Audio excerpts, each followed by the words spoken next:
Greetings.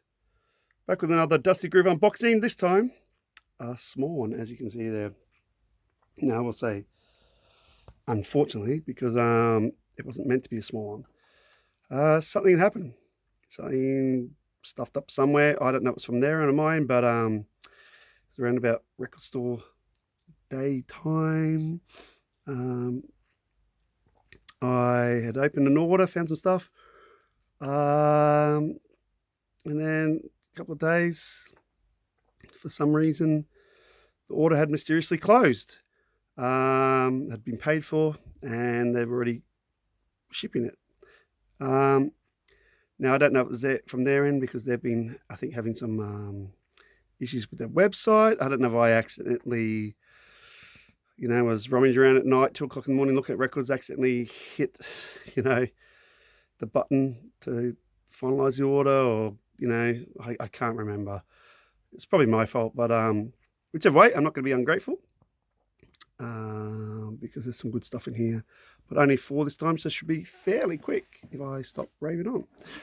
So let's get into it. All right, let's take the top there.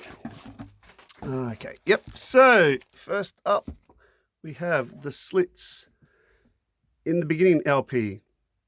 Now, this is a unofficial sort of compilation. It's not an official album by the Slits, and you can probably tell by the In the Beginning. This is stuff they did early on. It's early live recordings. I think mostly before they released their debut cut, which is a fantastic. I love that album. It's just a brilliant album. But this is their more sort of earlier punky roots. Which I would say is more of a fans only LP. This is not the sort of thing you'd say, hey, get into the Slits, listen to this record, to someone who hasn't listened to the Slits. Nah, get them into cut.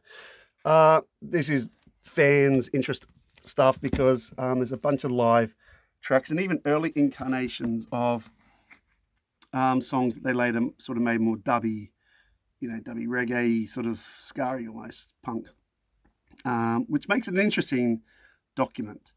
The live recordings, from what I've listened to, are not that great. The quality as well, that's the other thing. They're pretty rough and raw. I think there's a couple of later ones, maybe after they release cut, and it's even got one of their last, I think a recording from their last live gig, which apparently has Nina Cherry on for some reason. I don't know why. From 1981, something like that, last gig,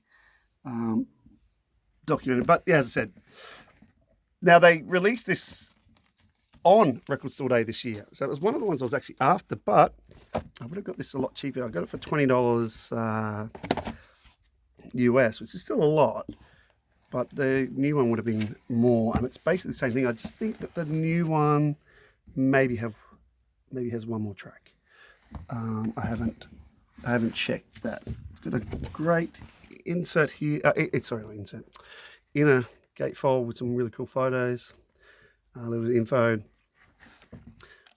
It's in really good condition. This was like, I think, early 2000s, because I remember seeing this at Rocking Horse back in the day. I wanted to buy it, and I didn't, stupidly, and then I never saw it after. Yeah, there you go, 2001 by Get Back. Get Back's pretty good. They're usually reliable. So, yeah, I've been waiting, in a while. It's been 20-something years since I've seen it. And that's the one from then, so not the latest Record Store Day one. What a nice addition. Oops. Try not to drop the rest. Next, this one I waited to come down in price because I do have on CD. So I'm being a bit greedy in a way, but this is one, I don't know why it sat there on Dusty Groove for a while, because it is by the great Horace Silver, and it's a Horace Silver quintet. You got to have a little love. It's a later one. It's like 1969, but it is a Blue Note. It's a Blue Note OG, in very good plus condition. It does have a cut corner here. I think it's a slight. You can barely see it. And it's not a bad album. It's pretty good, It's before he goes off and does his phases of mind, or what it's called, states of mind. trilogy just before that. But it's in really nice condition. It's got a, oh, here we go, sorry. Yeah, it's got a nice gatefold OG, which is, again, for Blue Note, you didn't get a lot of gatefolds from what I remember. Rarely, barely, I don't know. This is when Liberty took over the company or whatever. Liberty Records yet? But yeah, it's in really good nick. It's Blue Note OG. And if you look at some of the players, I mean, the modern players of that time, most of them were younger, you know. Billy Cobham Jr., you know, Billy Cobham.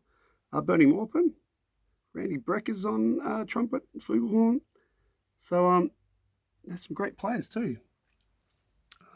So yeah, I got myself a, I'll just put that back there. I got myself a nice Blue Note, and I'm pretty sure it's the OG. Yeah, if you look at the label from the time, they're very good. Oh, let's be careful with that. Yeah, $15. It was marked down. Waiting. Next one I've kind of been after. Again, it's just one of these collection things. I'm not going to get everyone from this band, but this one's at a decent time. OJ's Family Reunion for a nice price, $8. Very good plus. So yeah, it's up there. Unfortunately, though, somebody has written ESL. So they're telling us that all these people on the cover have, a lot of them have English as a second language, which makes sense. That is a gatefold. So that's nice gatefold. There's a couple of, yeah, decent songs. You know, they're a bit hit and miss, up and down, but you got Living for the Weekend on there. That's a nice, decent, sort of funky song. So there's a couple of nice funky songs, soul songs. Let's just crack open the, yeah, why'd you have to do that, people? Really, ESL. Very nice artwork. Okay. So, I'm not going to try to turn it sideways, but they've devoted the whole inner gatefold to just that.